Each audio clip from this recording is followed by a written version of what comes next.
धान की खेती की गहराइयों में उतर रहे हैं और खास तौर पर बात करेंगे रोपाई के बाद के उन शुरुआती नाजुक हफ्तों की।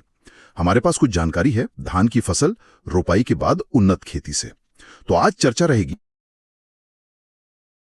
कहते हैं कि सही तकनीक अपना लो तो पैदावार काफी बढ़ सकती है। तो मकसद यही है कि वो तकनीकें समझें जिनसे किसान कामयाब हों और वो गलतियां भी जिनसे बचना है। तो चलिए शुरू करते हैं।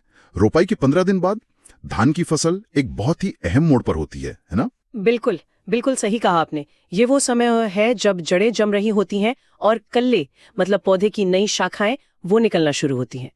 और इसमें एक चौंकाने वाली बात यह है कि देश के सिर्फ आप मानिए 10% किसान ही इस स्टेज को सही से संभाल पाते हैं। सिर्फ 10%? बाकी 90% कहाँ चूक जाते हैं? हाँ, यही वो चूक जाते हैं। और ये चूक अक्सर होती है पानी या पोषण जैसी बिल्कुल बुनियादी चीजों में। यहीं से वो उपज का बड़ा फर्क आना शुरू हो जाता है। अच्छा, तो पहली चूक पानी का प्रबंधन। स्रोत में इस पर काफी जोर है, खासकर 15 दिन बाद। लेकिन धान मतलब तो खेत में पानी भरा होना, ये थोड़ा अजीब नहीं लगता कि पानी निकालने की बात हो रही है? हाँ, यहीं पे वो थोड़ी अलग सी तकनीक है जिसे वाटर स्ट्रेस या हार्डनिंग कहते हैं। मतलब ये कि रोपाई के कोई 15 दिन बाद ना खेत से पानी निकाल दीजिए, जड़ों को थोड़ी देर हल्का सूखापन महसूस होने दीजिए। ओ, पानी निकालना है? हाँ, इससे जड़ों को हवा मिलती है, रोशनी मिलती है, वो ज्यादा मजबूत होती हैं और नतीजा कल्ले ज्यादा निकलते हैं। लगातार पानी अगर भर के रखेंगे, खासकर भारी मिट्टी में, तो जड़ें गल सकती हैं। अच्छा, तो मतलब पानी देना भी है और सही टाइम पे निकालना भी है। ये तो बड़ा संतुलन वाला काम है। खेत को एकदम सूखने भी नहीं देना है, बस मिट्टी में नमी रखनी है। बिल्कुल सही। दिलचस्प बात यही है कि पानी का मतलब हमेशा खेत को लबालब रखना नहीं है। सही टाइम पर पानी देना और जब जरूरत हो तो निकालना, ये जड़ों की सेहत और अच्छी पुटाव के लिए बहुत जरूरी है। पानी निकासी का इंतजाम होना चाहिए।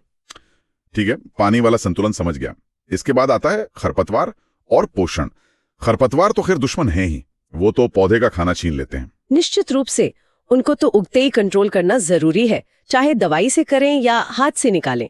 हाथ से निकालने से मिट्टी भी बेहतर होती है, ऐसा बताया गया है। एक पुराना तरीका पाटा लगाने का भी है। जब खेत थोड़ा सूखे मतलब चलने लायक हो जाए, कोई 25-30 दिन बाद तो हल्का पाटा चला दें।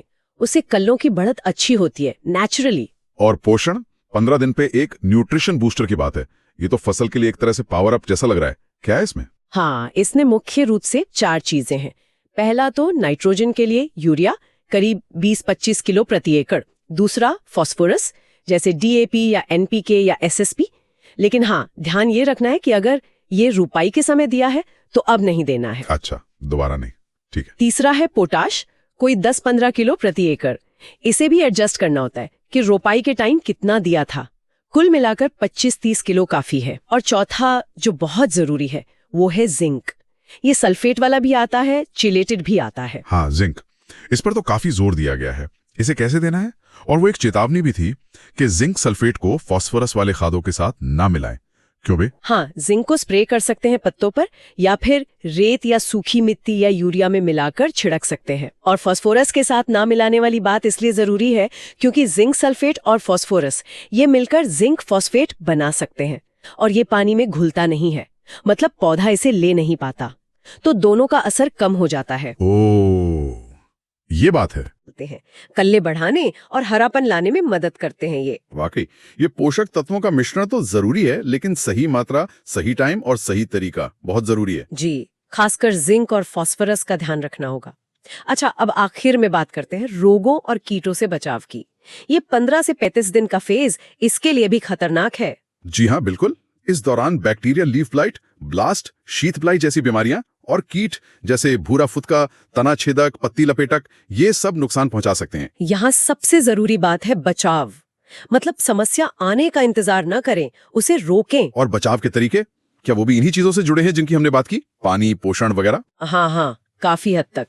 वही संतुलित पानी प्रबंधन, पौधों के बीच सही दूरी, मतलब कतार से कतार 20-25 सेंटीमीटर, पौधे से पौधा 15 सेंटीमीटर, ताकि हवा लगे, रोशनी मिले। यूरिया का संतुलित इस्तेमाल, ज्यादा नाइट्रोजन डालेंगे तो रोग और कीट ज्यादा आएंगे। अच्छा, ज्यादा यूरिया भी ठीक नहीं? बिल्कुल नहीं। और खरपतवार का सफाया टाइम पर।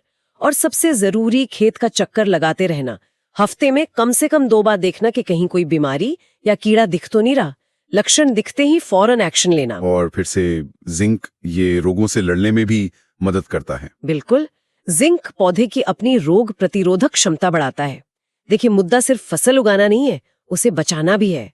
एक्टिवली संतुलित पोषण, सही माहौल, सही देखभाल, इनसे कई प्रॉब्लम आने से पहले ही रुक जाती हैं। जिंक इसमें अहम है। तो कुल मिलाकर बात ये हुई कि छोटी छोटी बातें हैं, जैसे पानी कब दें, कब निकालें, जिंक कैसे डालें, इन पे ध्यान देके किसान अपनी उपज में सचमुच बड़ा फर्क ला सकते हैं। संक्षेप में कहें तो 3 स्तंभ हैं: पानी का सही मैनेजमेंट, सही पोषण, खासकर जिंक, और रोगों कीटों से बचाओ। एकदम सही सार निकाला आपने। तकनीकें शायद सीधी लगे, पर उनको सही टाइम पर सही तरीके से करना, यही उन 10% कामयाब किसानों को बाकी 90% से अलग करता है। चलिए, आज की इस पड़ताल को यहीं रोकते हैं, लेकिन एक सवाल श्रोताओं के सोचने के लिए छोड़ जाते हैं। श्रोत बार बार जिंक के महत्व पर जोर दे रहा है, पर यह भी कह रहा है कि बहुत कम किसान इसे सही से इस्तेमाल करते हैं। क्या ऐसा हो सकता है कि सिर्फ इस एक माइक्रोन्यूट्रिएंट को, जिंक को, ठीक से समझना और सही से इस्तेमाल करना, यही धान की पैदावार बढ़ाने की वो चाबी हो जिस पर अक्सर ध्यान ही नहीं जाता? सोचिएगा जरूर।